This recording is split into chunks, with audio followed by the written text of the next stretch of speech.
Good morning, everybody.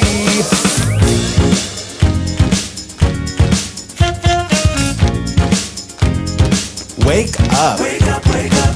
In Provincetown. This week featuring Wake up, wake up.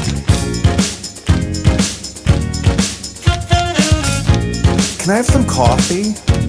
Wake up, wake up. Make it strong, please. Hey. Ho. Hey. Wake up, wake up. Ho. No, really, can I have some coffee? Wake up, wake up. Good morning, everybody. It's Friday, November 25th, the morning after Thanksgiving. Yeah. I have stretch pants on. Do you? Same. Elastic waistband jeans. Ew. How was your Thanksgiving? It was really, really nice. Yeah. You haven't been here in weeks. I know. This is my first time in 4 weeks. 4? It's been 4 weeks since I've been in the tap room to film Wake Up in Provincetown. OMG. Yeah. Welcome back. Yeah, it was nice to get away for a little bit. I don't think I crossed the Provincetown Truro line once, May through October, so it was nice to get away for a moment. An actual vacation. It was an actual vacation. It was wild. I can't remember the last time we did that. Pre-panty. I was going to say a long, long time ago. Yeah. Your Thanksgiving was good? Thanksgiving was really, really fun. It's turned into, I think, my favorite holiday because it's the only one that's pretty much only food focused. I love a food-focused holiday, whether it be candy. There's no presents or religion or, like I only have good memories of Thanksgiving. Just colonialism. Well, Just kidding. A whole lot of keeping up with a genocide. What did you say? Giant helping of genocide. A giant help it. Wow. Right. No, it is nice to have a holiday that's really, really solely focused on being with people, being thankful for the gifts that you have in your life. And like the only responsibility you have is like bring a side. Yeah. And I mean, I was marveling last night because I'm looking at all this food that everybody brought, and it made me think, when I was a kid, I'm like, there were 2 people making everything. My mom and dad made everything. Like, I was stressed out yesterday just making stuffing and deviled eggs. I can't imagine having to do every single thing on the table. Yeah. I mean, I would say 95% of the food that I got to eat yesterday was made by my fabulous mother and my incredible brother-in-law, Zach. They did such a great job. Everything was amazing. And you didn't help? No, Did not help. My presence is the present. Oh Jesus!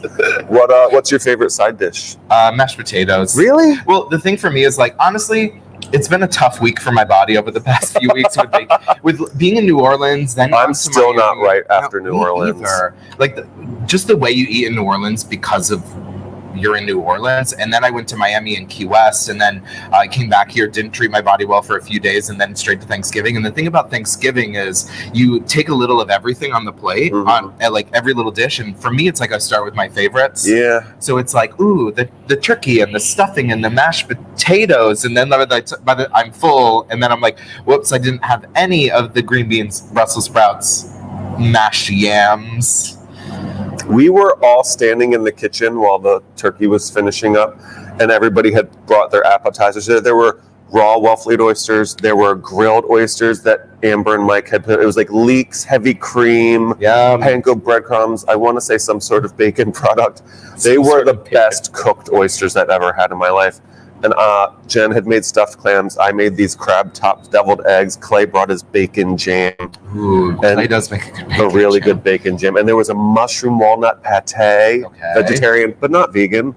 And by the time we were done snacking on the appetizers, we were like, I don't think we need to eat anything else. That's kind of what happened with us, too. I think next year we want to do just an appetizer party.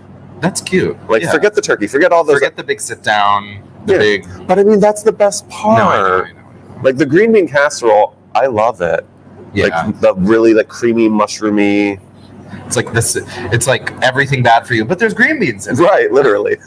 It's like my brother-in-law made spinach and artichoke dip as an appetizer. We were actually commenting on it. I love how the 2 things in the title, the spinach artichoke dip, are like so far from like the stars of the dish. Oh yeah. It's like cheese, sour cream, mayonnaise.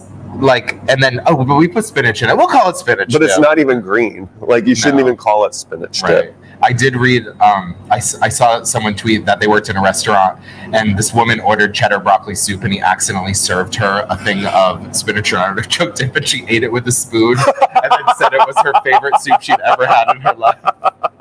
That's hilarious. Mm-hmm. But it was so amazing to see my family. I don't get to see them nearly enough because I'm not that I'm trapped here all summer, but like, you know. Yeah, you're trapped here all summer. Here. So it was really nice to see them. My family. Did you not go home last year? I did go home for Thanksgiving. I had COVID for Christmas, so I didn't get to go home for Christmas. I'm sure I talked about my Christmas last year on the show, but I was like, as of that morning, my plan was to stay home because I had COVID, and then I lost heat and hot water. Oh, God. And I was like, what the hell? I was like, and then my friend was like, just come over. I have COVID too. And I was like, no. Do you know when you get in those moods where you're like, I'm miserable and I'm going to stay miserable? No, I don't do that. I'm like, please help me get out of this. I love to do that sometimes. And then I was like, girl, you cannot purposefully ruin your Christmas because you want to like be indignant about your bad mood. So I like packed up everything I had planned to eat that day alone and brought it over to my friend Sunny's house who also had COVID. So, which is fine. That was Omicron, right? Yeah, we kept joking that like because we were all getting together, it was three of us who had COVID decided to get together, and we kept joking that we're making the new variant, like with all our COVIDs together. Probably true. Yeah. Who did you get to hang with for Thanksgiving? There were about 20 to 25 people. There were 7 of us that all worked together in 2007 at Edwige. So it was Jen, Bruce and Brian Van Al and Jack Berrigan. Rocco didn't make it? No, Rocco's in Florida fighting with Ron DeSantis. Oh, Rocco just sent me a video of Billy Porter and Anna Navarro at our house. Talking. Yeah. Yeah, I Did saw you that see as well. it? Yeah, I didn't realize it was at our house. I was in Miami and I was there midweek. Did you not go to our house? I walked by it. Support. No, I know. We were kind of crazy busy with like stuff and seeing people for those few days, so I didn't get to make it, but I did go take a picture in front of it. Yeah. So Billy Porter was, up there using some choice terminology. Yeah. I guess to like wrap up Thanksgiving, I just want to say the things this week that I'm super grateful and thankful for is my community, the people who love and support me in this community, everyone here at Wake Up, Andrew, Trevor, Jonathan, Ethan, Mark, you so much, all the people that show me love and kindness and make me feel safe in this community. Me too. That's part of the reason this is my favorite holidays. We do get to express how grateful we are for all the people in our lives. And we should be doing that more often, of course, but it's a great reminder to do it, especially at this time of year. Mm-hmm. And I'm so thankful for the people in my life that are understanding and loving and generous of spirit. And this community, especially, we are really lucky to be here in a place where we are mostly not immune, but like it just feels like we're safe. Mm-hmm. And if that feeling were ever like yanked away from me, like what happened to the people at Club Q, I don't know how I would recover from that. Right. We're very lucky to live in a community where our fighting is about pickleball and I don't know. Yeah. That's kind of it. That's all we fight about. Right. Literally pickleball and affordable housing. Right. But when things like this happen, a lot of people will say things like, we're a target. Like Provincetown is a target. Somebody filled with rage and hate could easily come here and perpetrate this sort of violence on us. And the Crown and Anchor hosted a rally Wednesday night where a lot of our community leaders got up to talk about, what we can do to protect each other as a community. And it was a really touching night. So thank you, Jonathan, for that. And Michelle Axelson, of course, from Women Crafts, who we've had on the show before. She goes to town hall one Saturday out of every month to hold a rally. And she's definitely a leader when it comes to activism in this town. She made a good point about showing up, and she's like, it really means a lot to me that everybody showed up that night. There were like 150 people in there. We were like all crammed into the Wave Bar, just needing to talk to each other. Mm-hmm. And before this story sort of fades away, because gun violence is so common in this country, like I just want to take a moment to read the names of the 5 people whose lives were lost that night. Ashley Powell, Kelly Loving, Derek Rump, Daniel Aston, and Raymond Green Vance. You 5 will not be forgotten. And hopefully, I don't even know what we can do to stop this kind of stuff, but Yeah. You know, It's, as I was thinking about what I wanted to say, it was so hard because like so much has already been said, and Right. it feels a little bit like screaming into the void. But I think one of the best things you can do is like rally together with your loved ones in your community, take a stand against the powers that be that have led to the situation which we're in, like Lauren Boebert, Marjorie Taylor Greene, Donald Trump, the Republican organization as a whole. It's not it. We all have to recognize how the effects of the language that these people use and how that affects people's minds and how it puts us all in danger. absolutely. And not just queer people, every person. Right. Did you see what Dan Savage said about the whole thing? No, I did, but I can't quite remember. He's one of my favorite writers, and his whole point, he was like, there are people out there who are like, get that out of my face, do that behind closed doors. And he goes, so we do. We have gay bars, and this is the door that we're behind doing what we do.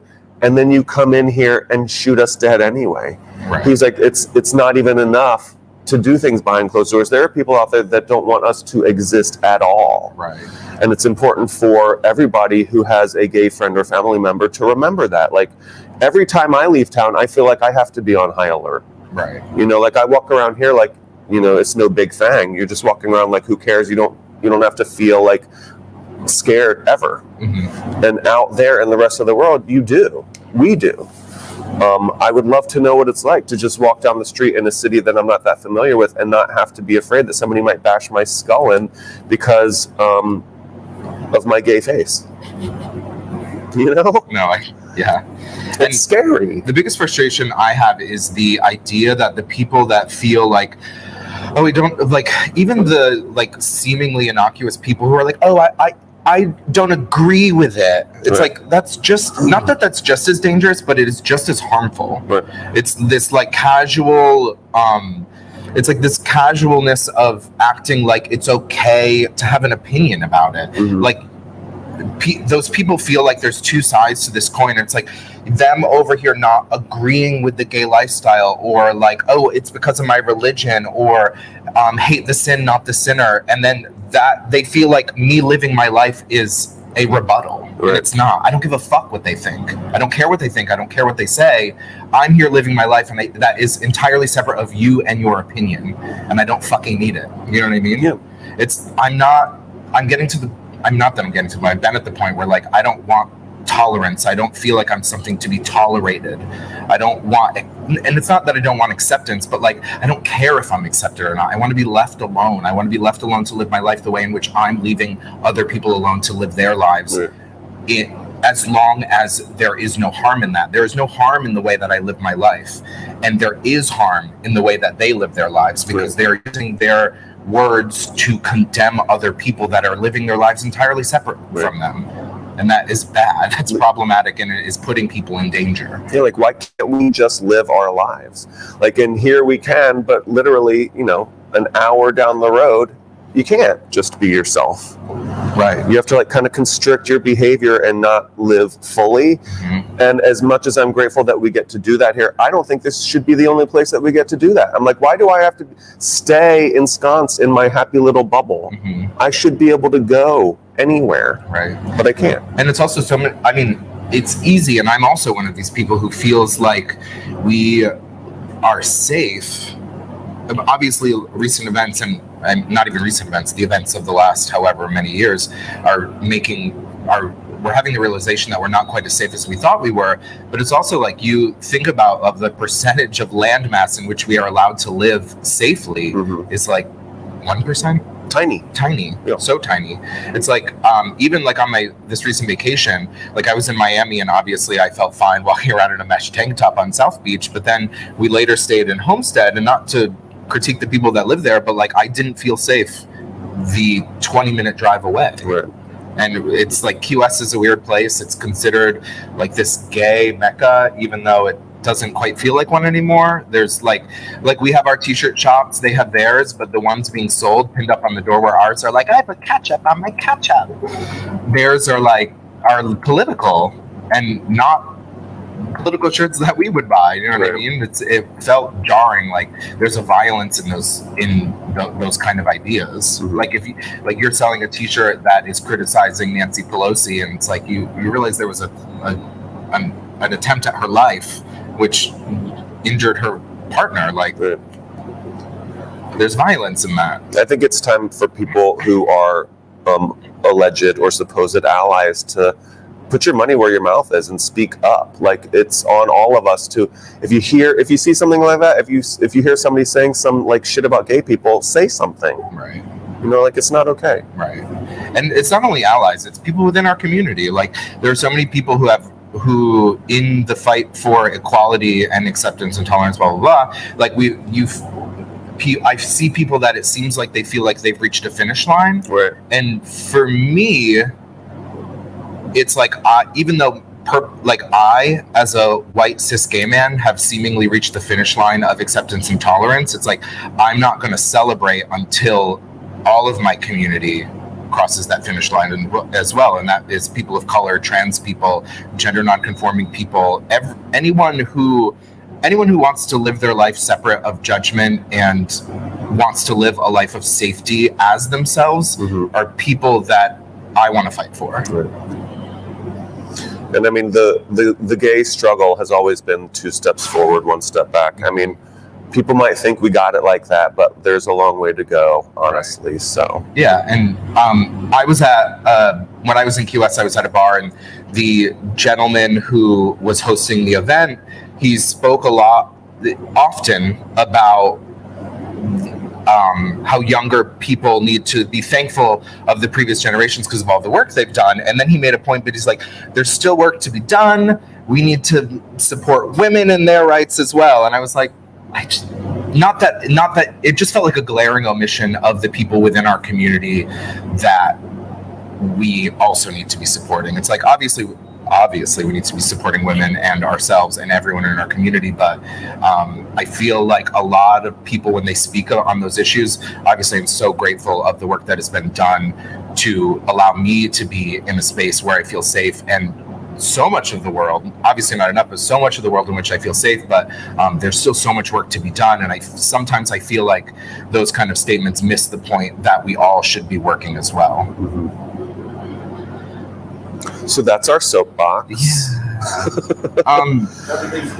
Happy Thanksgiving. Happy day after, you guys. It's just because I've got agita from everything that I ate last night. But it's like, be thankful for your community. Be thankful for the people around you. Stay vigilant. And continue to fight and speak out. And I think it's time, like you said, to put pressure on people. If you're not vocally and actively speaking out against violence and in support of people that are experiencing violence, like, I know it's a common phrase, but like inaction, it's something like inaction is support of the oppressor. And that is true. If you're going to be silent, you're on that side. Like it's been for a while that it's not the time to be silent anymore, but it's getting worse every day. Yeah, this one is just, I can't shake the feeling that this news story gave me. You know, it's been not even a week, right? Like a week, basically, since this happened. And it's sticking. It's not going away. Right. I'm also not a crier, and I've cried almost every day since then for a multitude of reasons, and I feel like it's just very much put me on edge. And the first time I spoke to my mother afterwards, like, I felt how it affected her, and she had the realization that, like, it so easily could have been me or you or people that she loves, and it's tough to see someone have that realization. Right. And it could. And I mean, we don't need to belabor this point, but speaking of crying, it could be it could happen here. This is not that it's related, but in my brain it was related. A few days after this happened, Shangela was on Dancing with the Stars. Let's switch to something happy. Shangela is an incredible drag performer who's been on 3 seasons of RuPaul's Drag Race, and she was featured most recently on this past season of Dancing with the Stars. She made it all the way to the final 4, and I was so happy with what Shangela chose to do for her final performance. It was a freestyle dance, and she was like, I'm going to do the gayest thing, the draggiest thing. And after what had happened a few days later, I feel that was, in my mind, that was so powerful to do something like that on such an enormous platform watched by middle America, and to be so joyously queer and so unapologetically queer was so powerful to me. I've watched her performance like 4 or 5 times. I highly suggest it. It is drag excellence and queer excellence at its best. Shangela is such a great example of how you can do work in a joyous way to combat this kind of thing. But it was phenomenal. She performed to a version of RuPaul's hit "Call Me Mother." Her partner Gleb introduced his drag persona, Natasha. She was joined by Drag Race alums Eureka and Laganja Estranja, who are both trans women. Following the performance, Shangela paid tribute to drag performers across the country, saying that drag belongs everywhere and people who want to live out their lives authentically belong everywhere. Absolutely. But it was death drops, and it was just like, it was like a drag performance with the most outrageous budget. She like came out in this like silver cloak on this pedestal, and then she got like airlifted onto the stage. It was wild and amazing and incredible. Excellent, but she didn't win. She did not win. She ended up getting 4th place, but the woman who won, Charlie D'Amelio, I don't know how to say her last name. She's a TikTok star. I think she has more followers than anyone else on TikTok. And when you have that kind of following for a show that has audience voting, Right. it's like that's gonna. And she's also she's like a competitive dancer. Mm-hmm. So like, doesn't quite seem fair. Right. But I mean, you could argue that Shangela is a professional dancer as well. She gets paid to go on stage and dance. Right. But yeah, it was awesome. Yeah. Let's talk about my vacation. Yeah. Well, I haven't been on. Last time I was on Wake Up was 2 weeks ago with Julian Sear in New Orleans. I also want to give a big thank you to not only Julian, but also Mark, who filled in for me and Bob over the last couple of weeks. They did such a good job. It's so incredible. It's so amazing. Obviously, I'm not going to give up my seat entirely, but it's lovely to allow other people to have their perspective seen on our show. And it's also incredible to realize how many people easily could do our job. But thank you to them. But the wedding was incredible. I know you spoke about it last week, but Provincetown entirely took over the city. Yeah. Mostly the grinder grid. But the wedding was incredibly beautiful, joyous, queer people being queer. Mm-hmm. The looks weren't hurt. Mm-hmm. Yeah. It was nice to see their love being celebrated that way. Yeah. And it was also so fun to have the community in which like we're around all the time here in a different space. Thank you to the Chris's for putting on an incredible event. Thanks to everyone involved. And also I do want to give a shout out to Andrew. I haven't been dancing in a while because I worked too much this summer, but after the wedding, Andrew DJ'd the after party and it was wild and amazing. The rabbit hole. Yeah. Yeah. And I'm also not, I'm just a bitch about music. Yeah, we know. And there wasn't a single moment where I like stopped dancing for a second because the music let me down. It was just perfect and amazing. And the music gave me the energy to dance all night, which I didn't have enough of. Are you playing music tonight somewhere? Tomorrow? Tonight is Ed Macri, Lazarella. Oh, no way. Lazarella. DJ Lazarella tonight in the Wave Bar, everybody. On Fridays and 13th. Oh, cute. And then you're there as well? For stuff. Ooh. It's stuffed. Okay. Dance off some of that stuffing, everybody. In the vault tomorrow. Yeah. Get stuffed in the vault. If you weren't already stuffed from Thanksgiving, Andrew's going to stuff you tomorrow.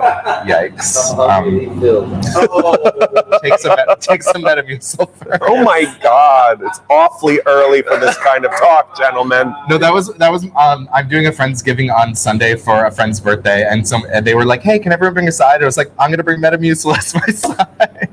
Oh my God. What else is going on this? Wait, keep talking about your vacation. So after New Orleans, after the wedding, I had to leave at like 1 simply because my flight out of New Orleans was at 8 a.m. the next morning, which was like poor planning, but also it worked out really well. I had to be up at 5:45 to make it to my flight.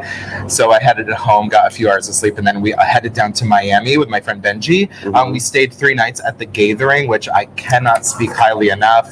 It was incredible. It is such a lively, fun, queer space. The rooms are amazing and beautiful. It has kind of this like sexy vibe. How about that sauna? The sauna's great. Did you leave the sauna at all? Once or twice. But they also have incredible programming. Every single night they have something going on at their bar, whether it be karaoke, trivia. They do Pictionary on Tuesday nights. I think they do more of like a straightforward like dance music on the weekends. We dragged Alex, the owner, who we had on our show to promote Art Gazel, or did they call it Art Gazel when it was here? Yeah, they did Art Gazel at Cruise Quarters, which features a bunch of local artists and also queer artists from around the country and world. And me and Benji, we managed to get dinner with him. He was so busy too, but we were like, can we please get dinner with you? But we got dinner, and then we headed back to do trivia. Oh, they have trivia there too? Yeah, they do trivia on Wednesday, and it's hosted by Cece Glitzer, who I fully fell in love with. She has do you remember Jessica Wilde from Drag Race? She reminded me a lot of her because it's just like happy, fun. She was incredible, a really great trivia host. Me and Benji at halftime had a perfect score. Really? Did you win? We did win. That's great. I mean, you better. Right, exactly. And it was Alex was sitting at our table, and Alex writes the questions, but he very much was like purposely making a point of being like, I'm not helping them. Right. And he fully did not help us, obviously. But I mean, I host trivia and write questions as well. There are even questions in the round that Alex wrote where I'm like, I've written this exact same question before. What were the categories? Theirs is entirely different. Each question is a category. Okay. So they basically are like, this round has 3 questions. They give you the categories up front, and then you like wager points. Okay. It was a lot of fun. It was a really fun style. I might we borrow it. Yeah, we might borrow it some. I might be inspired. But it was a lot of fun, and we ended up winning by a lot. By a lot? Yeah. The last questions were 20 points, and you get to wager. I think we ended up wagering like 4 because that's all we needed to. If the second place team wagered 20, we would have still won. What did you win? A $50 bar tab, which was Alex was buying our drinks anyway. Oh my god! So I feel like we saved him $50. Right? I love seeing how that place has grown. We stayed there like opening week when it first opened, and it's a beautiful like cornerstone of their community down there. And I even said this to Alex, like I had stayed there a few years ago when I was living in Key West. I would come up, me and my boyfriend at the time, we would come up and we'd stay at the Gathering, and I noticed so many upgrades, things that they had done to make it more comfortable and more beautiful. If you're down in Miami, definitely stay at the Gathering if you want a like kind of a lively, fun, queer scene. Yeah, it's been a while. I need to go down there and visit them. I'm like already like, when can I go back? Right. It was so much fun. But then me and Benji rented a convertible and drove down to Key West. Highly recommended. We had thought of flying from Miami to Key West because they kind of have a similar like kind of little quick flight down there, but Benji had never done the drive. It's a fun drive. They have the 7-mile bridge. It's beautiful. Yeah, it's beautiful. And do it in a convertible. Absolutely. I know that's bougie, but it was so much fun. It's totally worth it. Yeah. Splurge. Yeah. We stayed at Island House, which is a gay clothing optional resort in. It's too early for fiber. That's not what you were saying. But it's a gay clothing optional resort, and it's there's a restaurant there too, and it's good. The food is really phenomenal. I know, but it's just so weird that you're eating at like an outside table near a pool, and there's a cocktail boy whose dick is out, like offering you Jello shots. The staff wears clothes. I'm telling you, the last time I had lunch there, they throw parties. Okay, I think they. Up the end. It wasn't the waiter. It was somebody walking around going, "Do you want a shot? It's free." And I'm like, "Your dick is near my salad." Like, in front of my salad. But Island House was a ton of fun. Key West is gorgeous and beautiful, and it has like Benji. It was his first time there, and he described it as like kind of like a more commercial Provincetown, because they have their main drag, Duval Street, which is similar to Commercial Street, but it's like there's a Banana Republic on Commercial Street, right? And they have 3 supermarkets where we have 1. So basically, it's like P-Town times 3. Would you ever do another winter there? No. I mean, if I was like astronomically rich, I feel like to enjoy living there, you have to be fairly wealthy. Yeah. Otherwise, it just turns into a struggle, and I don't feel like the community and life there is worth the struggle. We're here; it's worth the struggle. But Key West was a ton of fun. Island House was a ton of fun, and also like there were friends from Provincetown also staying there. Who? Michael and Joey. Like You know them? Joey. They're really, really sweet guys who live in town. And also there was one guy who, on the first night, I was like, "Wait, you live in Provincetown?" And I only know him. I only know his little square. I don't actually know him in real life. But it was cute. I finally got to introduce myself to him, and it was nice we chatted. It was nice. Did you go anywhere after Key West? We went to the Everglades. Oh, beautiful. We had one day where we kind of didn't know what we were going to be doing before our flight out, so we hit up the Everglades. I did see one alligator while I was there. Yeah, beautiful stuff. We saw one alligator too when we were in New Orleans. Uh, Like I stayed 2 days extra, and Miriam and I went on like an airboat alligator tour. I wanted to do an airboat while I was down there, but It was cold. I don't think I would So enjoy that- it. I'm a nervous passenger, and I feel like an airboat is like really gonna rev that up. Even when he's like bombing around and taking these sharp turns, there's something about how flat it is that you're never at risk of flying off of it. Because when he turned and I was like, "Oh, I'm going to go flying," and I was like, "Oh, no." Interesting. And you're not even, there's no seatbelts or anything. I would have a panic Am I attack. selling you on it? I would need like 5 Xanax. Yeah. Right, exactly. I would be like, It was funny. He was like, "It's definitely too cold for us to see any alligators." And then we saw one. And I was like, "Okay, that was worth it then." I saw 3 alligators between New Orleans and Florida, and I didn't see any of them move. Really? They're Yeah. very like not even the word sedentary, but like immobile. This time, well, they're like, burrowing and hibernating and trying to conserve energy, I guess, is Yeah. what our guide told us. I saw one at the New Orleans Zoo, and then where? You went to a zoo? Yeah, and then as we were traveling back up the Cape while we were driving, we stopped off at a bunch of little like sightseeing spots, and we saw one in the Blue Hole, and then I saw one at the Everglades. Yeah. But my vacation was tons of fun. Definitely check out either Island House or The Gathering if you're down in southern Florida. It was magical. When did you get home? Monday morning. Oof. My flight was hellish. Why? I mean, not like awful, but it was delayed an hour. Then we finally get on an hour later, and they're like, "Oh, we just have to wait for them to put in a new air conditioning unit," which was apparent because it was about 90 degrees inside the cabin as we sat there for an hour waiting for the air conditioning. I don't to put in. understand why they put people on planes before they do that. Yeah. Like, you knew you had to do that. Just let the people sit in the terminal. Yeah, but I also would have been mad waiting for an extra hour in the terminal. So it's like, I mean, in retrospect, I would have rather waited in the terminal. But at that moment, I was like, "Get me on this plane. I want to go home." But then we landed in Boston around 2. We pull up to the gate, and I'm like, "Why is no one getting off?" And then they get on the intercom. They're like, "We're having trouble attaching the bridge to the plane." I'm like, "Jesus." And then I ended up getting home at almost 5 a.m. after driving home. Oh, boy. Yeah. I didn't tell you because I haven't seen you. Right. But when I was flying back from New Orleans to Boston, I was in a row that like the TV screen had to come out of my armrest. So it wasn't on the chair in front of me. Fancy. I guess. But like I would, based on the amount of time they told us the flight was going to take, I was like, "Oh, I have time to watch a movie. I'll watch Dirty Dancing," because I haven't seen it in 30 years. And literally, they were like, "We're going to land about 35 minutes early. It's time to put away your TV screens." And the flight attendant came over. He's like, "Sir, you need to put that away." And I was like, You're like a baby. I was like, "It's the last 2 minutes of Dirty Dancing. Like, I'm not going to put this away." Was it a gay flight attendant who was like, "Girl, I get it"? He was definitely gay, but not cool. Oh. And like the like middle-aged straight couple next to me was like, "You don't have to put it away. It's Dirty Dancing." I was like, "Thank you." Allies. That's what I'm talking about. We need allies like that. No, but welcome home. But it was weird getting back to Provincetown because when I left 2 weeks ago, it was like 65 degrees, sunny. We still had green leaves on the trees, honestly. Oh, yeah. And then I came back, and it was 30 degrees, and there were no leaves left. And it was weird waking up in my apartment because usually I get this gradual change to like the lighting and stuff in my apartment, but it was just. It went like I woke up in the morning, my room was like bright, and I realized it was because all the leaves had gone off the trees. It's 53 right now, which isn't so bad. Yeah, that's great. That is great. I will take it.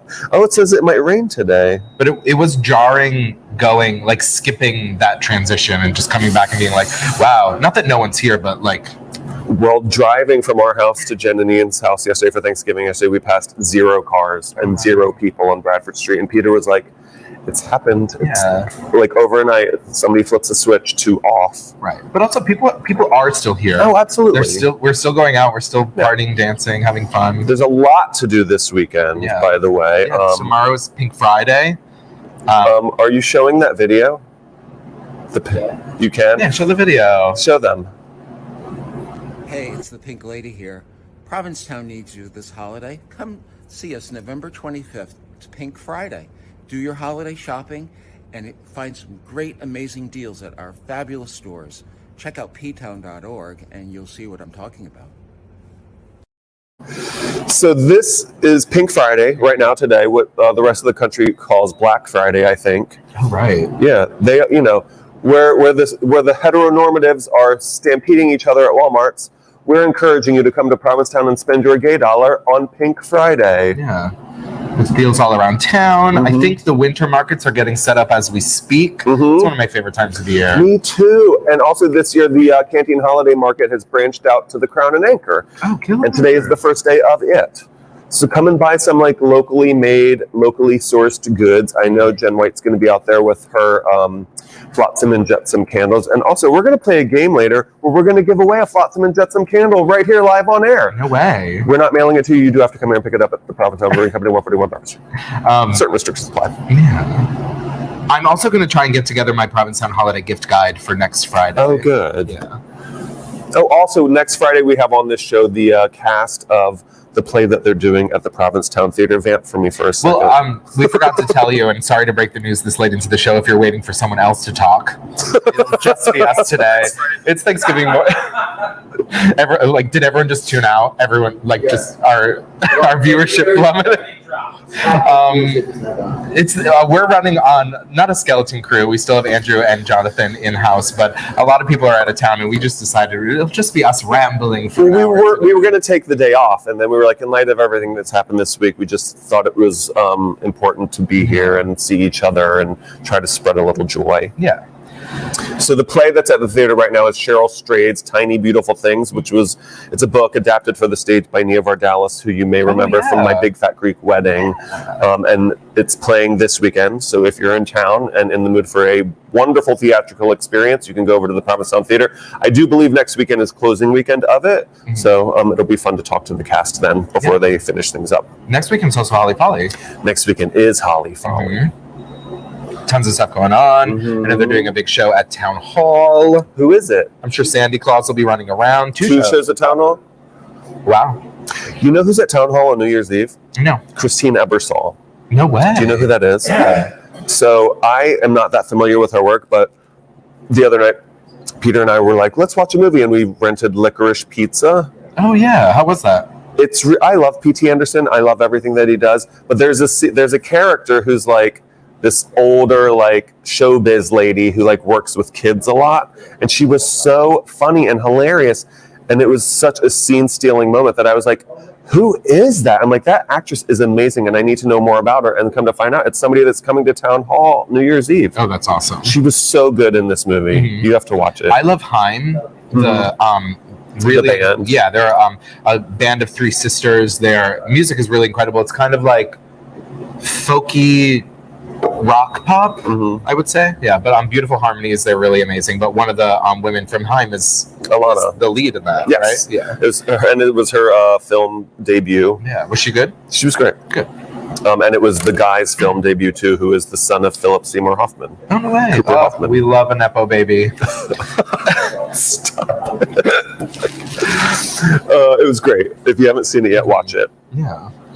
What else is happening this weekend? We told you about all the DJ gigs that are going on in the vault. Yeah. The holiday market at the Canteen and the Crown and Anchor. Deals for Pink Friday. Mm-hmm. And I feel like I'm conflating a lot of stuff going on next weekend. Right. Yeah. We're doing trivia this Thursday, right? Yes. Is there one? Yeah. Yes. Okay. I think I'm also doing trivia next Friday with PTV. Friday of Holly Folly. Yeah, a PTV daytime trivia. Really? Yeah, here at the brewery. Oh my God. Yeah. Fun. It's all going to be TV. I'm not sure what angle I'm going to take with my round, but Who else is doing it with you? The PTV lady. Oh, Yeah. how fun. I'm Vanessa. excited. Yes. The brewery's also showing the U.S. versus England World Cup. Oh yeah. today. When is I'm that? working today at the brewery. Come hang with me and watch it's the England versus US soccer game. Football. Yeah, football match. Yeah. I can't decide on which level I was going to not pay attention to the World Cup, considering the organization is stupid and like, can we just not pick a place to host these things with like extensive human rights violations? Sure. And it's like this is exactly the type of behavior that like take a fucking stand against the shit. And then like even FIFA said they were going to penalize people for wearing armbands that supported equality. Like What? because they're like bowing down to like the powers that be in Qatar, who like it's like It's illegal to be gay. yeah, it's a criminal act to be gay. And also like I've like the human rights watchdogs that are reporting on it, it's like it's not even like if you perform a gay act it's a criminal. It's like they arrest people that they perceive to be gay. Oh boy. Right. Ew. Yeah. So, but it's tough because I want to support people. Like the thing about sports is like you have such a small window to be competitive, Mm-hmm. and like if a team were to sit out, you're kind of crushing those people's dreams because that might be people's only opportunity to play on a world stage in what in the sport in which they've dedicated their life to. So I don't want to take that away from people, but I think FIFA should be smarter and better, and because there's queer soccer players that are being forced to decide whether they want to, what part of themselves they want to honor, whether it be their queerness or their love of their sport. And I don't feel like they should be put in that situation. Yeah, no. Be better. I've just tuned completely out of this sporting event. Yeah, but come out into the brewery, support a queer brewery, support the U.S. team, who I think they played one game so far, and it was a tie. Draw? Is it a tie or a draw? Draw. Draw. 1-1. Are you a soccer fan, Andrew? Potentially should. It's like during the World Cup, yeah. Mm-hmm. I like football more than American football. Okay. Oh. Yeah. We're Yeah. calling it football. No, I had to watch a football game yesterday because I was with my family. It's Thanksgiving. Everybody had a football game on. Yeah, it was the Bills game we were watching, and the Bills kind of like won in like kind of a nail biter at the end. They had like they tied with like 48 seconds left, and then they got the ball back. They drove all the way down to kick a field goal to win. And right as it ended, I texted Kristen Becker, who's a huge Bills fan, and I said, "Yay!" And then in parentheses, my family's making me watch football. She must have been happy. I'm sure, yeah. Her team's doing very well. I think they're 8-3 now. I think they're first in their division, whatever that's called. Sports stuff. What else you got? Anything? No. I got stuff. Talk. Last year, trans woman Amy Schneider did a historic run on Jeopardy. She won 40 games, which put her just only behind Ken Jennings in the longest win streak category for Jeopardy. Ken Jennings is now the host of the show. I think there's a couple hosts that they rotate through, maybe, but I think Ken Jennings is the main one. She's a software engineer who now lives in Oakland. She claimed victory this past Monday in the Tournament of Champions. Oh, of course she did. Yeah, exactly. They changed the Tournament of Champions. The winner is now the first to win 3 games, and she won 3 games this past Monday. A fun fact about her win is she actually beat what was his name? Andrew. Why can I not find it? Andrew is his name. It's a character. I can find his last name in my notes. Andrew He. Andrew Haig? He. Oh. But Andrew He is actually the person whose streak she stopped to begin her 40-game win streak. He had won 5 games. She beat him in the first of her 40 wins, and she beat him again in that game to win. Let me see. Another thing that she showed off while on the Tournament of Champions is her new tattoo on her arm of Princess Ozma. Princess Ozma is a character in the Oz books, and what's notable about Princess Ozma is, I think the story is that Princess Ozma was kidnapped as a child and raised as a boy, and then as Princess Ozma came into power, she realized that she was a woman, and that's why she got that tattoo as like representative of her transness, which is super cool. Yeah. These are this weekend. So we just got an update via fancy technology of what shows you can also catch this weekend. Kaya Crystal has a Christmas themed show tonight. Do You Hear What I Hear at 7:30. John Richardson is doing his Bing the Holiday Hits at 6 p.m. tomorrow. Perfect. Oh, and Thirsty's doing a show tomorrow night too at 7:30. The Share 1975 show. Yes, holiday twist. But with a holiday twist.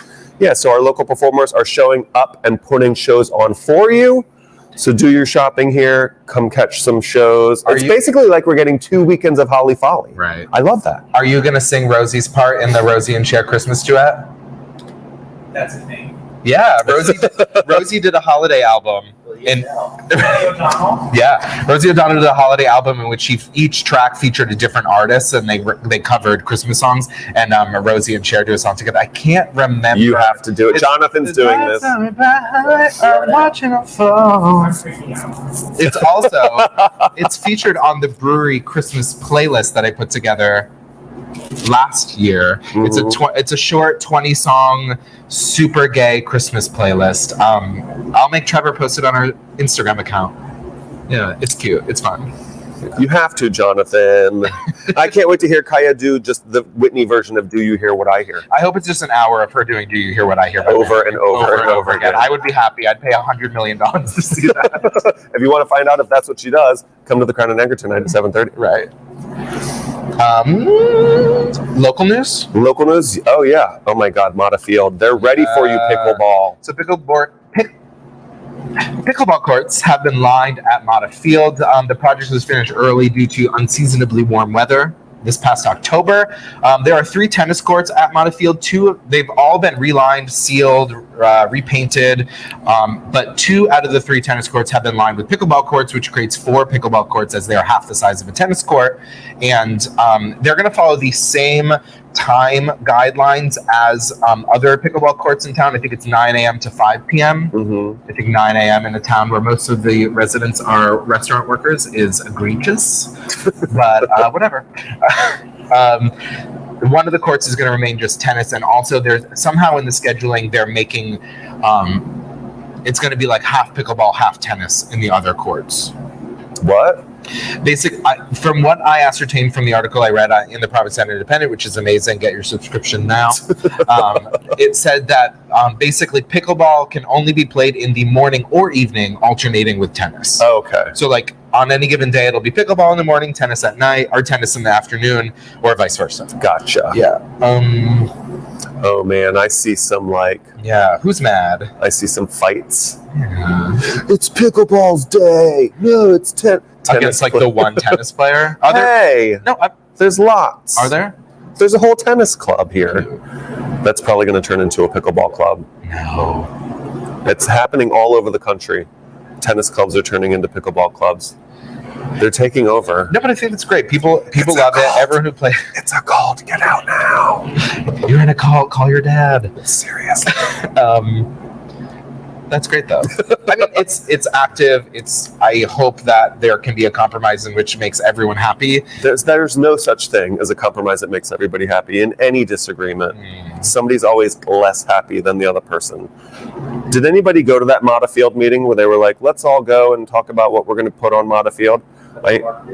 Mark did. I'm sure. Yeah. I encouraged Judy Gold to go. I was like, this is your chance to go and be like, put all the pickleball here and get it away from my house. But they're not going to move it. Also has neighbors, though. Right, but not as close as the Nickerson pickleball court. Where is there no one? Where is there no one? What about Truro. the Air Force Base? The Air Force What Base. if we just turned into like 100 pickleball courts with the concession stands, an announcer booth? I'll do it. Fine. Yeah. That would be fun. Okay. I don't think you want that. What if we created a competitive queer pickleball league here at the Air Force Base? Pro sport. Oh, I'm sure. It is a pro sport already, but I think that's antithetical to what the pickleball mission is here in town, which is that it's gay, straight, old, young, it's everybody. Sure, yeah. So you can't start excluding people. I just said queer. You can, not to be controversial, but I think there are people that a lot of people would categorize as straight who could be considered queer and might identify as queer. Really? Yeah. I think queer is an umbrella term which can encompass anyone. Okay. In much more important local news than pickleball, and should be talked about a lot more than pickleball, There's even though nothing. that's not the case, housing. Oh, there is. So obviously, if you've been in town, you've definitely noticed that the Provincetown police station, the new one, is shooting up. Every time I drive by, there's like a new wall, a new column, a new thing. And obviously, with the success of the new police station, our conversations is now turning to what to do with the old location. The old location is at 26 Shank-Painter. It is between a new development and also the church with the thrift shop. And obviously it's going to be torn down. Like, that was the biggest selling point of why we needed a new station, is that building is utterly uninhabitable. As it is, right. Yeah. So in 2019, they did a community design process, and the public favored a design which included 24 one-bedroom and studio apartments.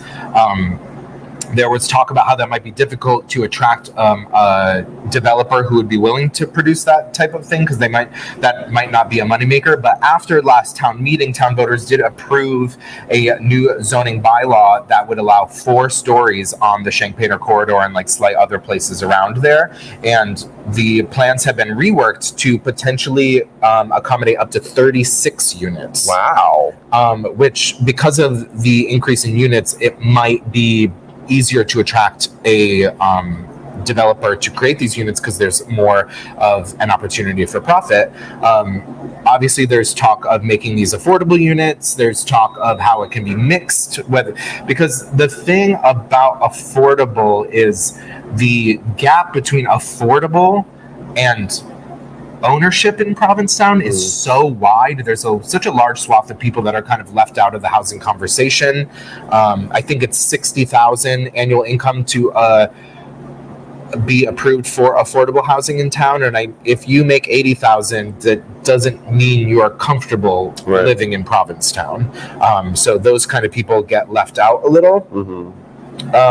There's also talk of, and I think this is an important conversation that needs to be had in Provincetown as we create more housing. And I know there's a lot of these conversations are made difficult by different discrimination laws. But who are the people that we should be prioritizing in this housing? There's talk of, as the fire department transitions from being an entirely volunteer fire department to having full-time year-round staff, whether those people should be prioritized in these new housing, which I think is a great idea. I think that's super important. But I do feel like all our housing initiatives should be used to solve the problems in which we have in town, which is staffing, things like that. I know there's a lot of people who would love to commit to town a little more, lay down some roots, but that's made so difficult with the housing crisis happening in town. I'm fairly safe in my housing. I have a really great landlord, but I do. You better knock on wood. No, I know, but I do rent, and not that I suspect or would begrudge him for making a change in how he wants to run his property, or whether he wants to continue to own his property. I'm safe at the moment, but if that were to change, who knows? Like, would I be able to find housing? And especially in a town in which I do this, I do trivia, I work at 3 different businesses, I'm on a town board. Like, I would love to feel more safe in my housing in a community in which I dedicate so much of my time to. Not so much, I loved everything I do, but yeah. So yeah.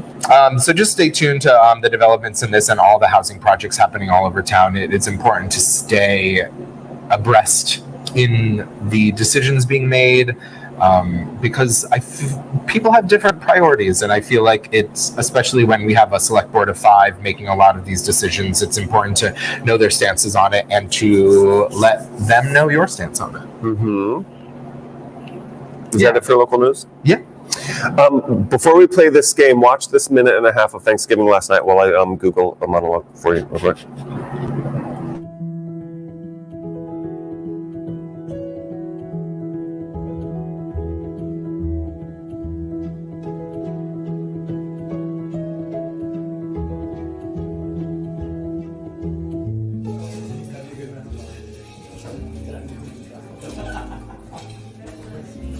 tell you Bennett is dead teeth.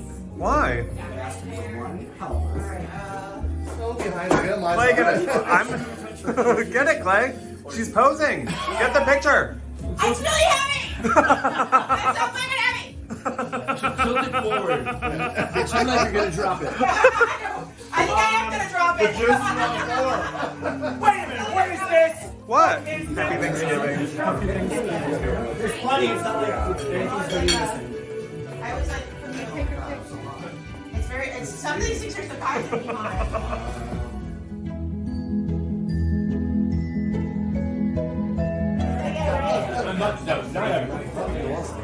It's been a while. I don't have to trade. Oh, what are you doing over here? What did you just say? I know I have no appetite. All day. Heard you say that. I'm not actually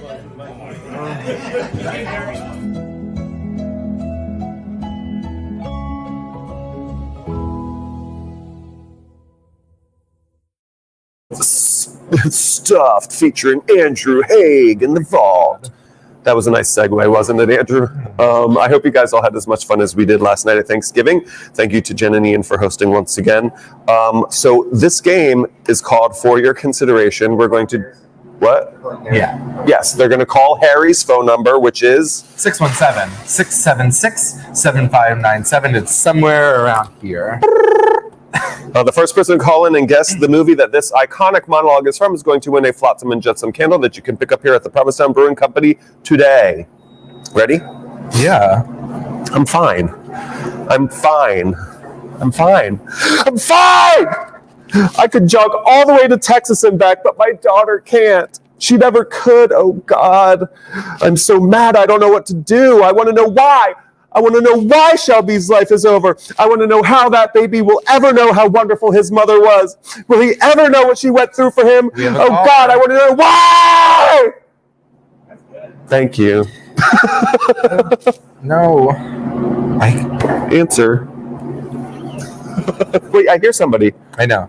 Hello? Hello? Hi. Thanks for calling in to Wake Up in Provincetown. Do you have a guess where that monologue is from? Yes, that is Mama Sally Field, Steel Magnolias. It is Steel Magnolias. What's your name? Who are you calling from? My name is Hannah. I'm sitting here with my mom, and we're in Eastham. Oh, awesome. Thanks so much for watching, Hannah. We'll be in touch to get you your Flotsam and Jetsam candle. Thank you so much. Love you guys. Love the show. Aw, Happy Thanksgiving. Happy Thanksgiving, Hannah. We love you too. Thank you for watching and for playing For Your Consideration. I mean, you could probably pick up your candle from Jen White. She lives in Eastham. Oh, perfect. No, but come here and get it. Yeah. It's Pink Friday. Come here. Mm-hmm. That was so great. You haven't done that one before? Have we? No. I was watching this movie while I was chopping for Thanksgiving. Okay. Like, I like to have something on that I've seen 1,000 You're times. like, it's the onions, I swear. No, the video that I made of like the sausage, I did that video while the wedding march was playing in the movie, and I sent that video to my sisters, and they were like, why is there wedding music in your house while you're making Thanksgiving dinner? I was like, oh my God. Steel Magnolias. Oh. Great job. Thanks. Yeah. And congratulations, Hannah. Yeah. I just have a few more stories. I thought we were going to run a short show since it was just the two of us, and now we're like cramming stuff in. 9:58. Let me see. Faster. I know. Grindr went public this last week. It did? Yeah. So Grindr made its public debut on the New York Stock Exchange. They unlocked for all of us. That you should be a writer for them. So they're operating under Grindr Inc., and they're going to trade under the ticker GRND. Did you buy a share? No, that would have been cute. Yeah, buy a share of Grindr. Yeah. But in celebration of the event, Grindr hosted a drag show on Wall Street, which I think is like, once again, drag belongs everywhere. They actually were super successful. Their opening price was $16.90, and then it quickly skyrocketed up to $71.51. Really? Mm-hmm. Wow. Yeah. I'm nervous because like I feel like whenever companies go public, especially their companies' focuses are usually their if a restaurant group were to go public, before that their the people they want to make happiest are their guests, and then when they go public, the people they want to make happiest are their investors. And I worked for a restaurant that, while I was working at this huge chain, they went public, and I was so proud to work at that restaurant. It was one of the most incredible chain restaurants I'd ever been to, I'd ever worked for, and the quality of what they were providing for their guests was incredible. And then as soon as they went public, I just saw it dwindle, and now it's like fairly a joke of a chain restaurant, which is Olive Garden? No, P.F. Chang's. Oh. P.F. Chang's used to be, when I first started working there, it was amazing. It was great. The food quality was amazing. What you got was incredible. And now it's like not that it's an Applebee's, but like it's not nearly as amazing as it once was. As a worker there, we were allowed to, like, say people ordered 2 spicy dishes, we were allowed to just send them like a dish, like, oh, this is great because it's a palate cleanser, and since you ordered a bunch of spicy food, I included this as well, so that you could, just in case it gets too spicy, you can cool off your mouth with this. We were allowed to just send people free stuff, and now I don't think that's the case anymore. That's not a good bottom line move. And I wonder how that will affect Grindr. Oh, I mean, Grindr does have horrible ads, so maybe they'll get better ads now that they're a commodity. Right. I'm never gonna play like the game where the fish eats other fish. They're going to start charging more for memberships, probably. It's already so expensive. It's like $20 a month. What? I don't pay for that when I pay for Scruff. Oh. That's like HBO. Yeah, right.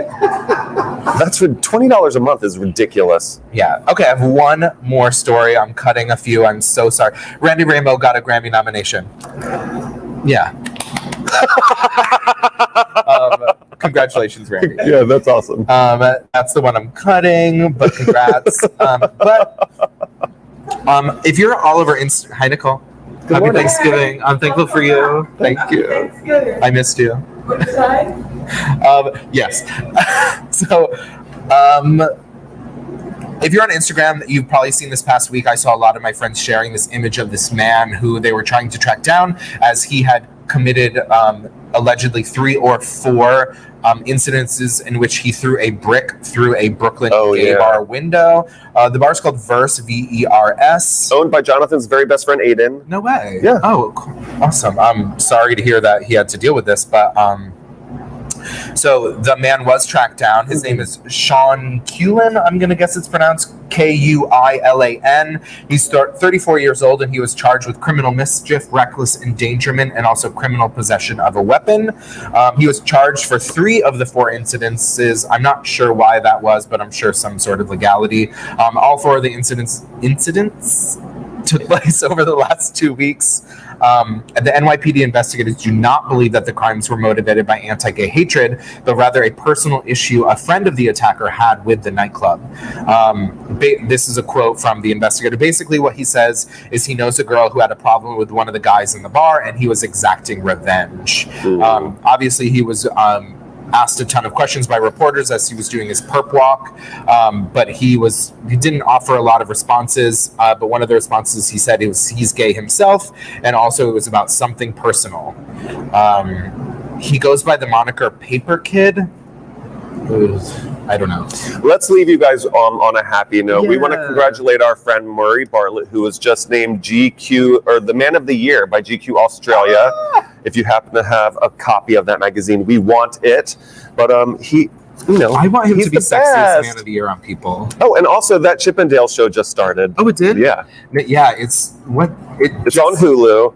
It's Murray playing one of the people that invented Chippendales. It started Wednesday, right? Yeah. Because me and Joel got together and we're like, what should we watch? I'm like, oh my God, let's watch the Chippendale show. And he's like, that comes out tomorrow. And it's like, yes. But I'm excited to watch that. It's a really fun story. I know the story because it's kind of a classic true crime story. Mm-hmm. So I'm excited to see it brought to life by one of my most handsome friends. So congratulations to Australia's Man of the Year. And also, thank you to all our viewers and our sponsors. We are truly thankful for you. Thank you to our community. Hug someone you love. Hug someone you hate. No. Yes. Less hate, more love. Yeah. You can keep the hate, but just hug them. Yeah, thank you to all our viewers. Thank you to our sponsors, Be Well Cannabis, The Crown and Anchor, Provincetown Brewing Company, Project Valor Sailing, the Adam Howard Metal Workshop, Cafe Heaven, The Red Inn, I think you got it. Perfect. And we'll see you guys next Friday. Thanks for waking up in Provincetown. Wherever you are. Bye. Good morning, everybody.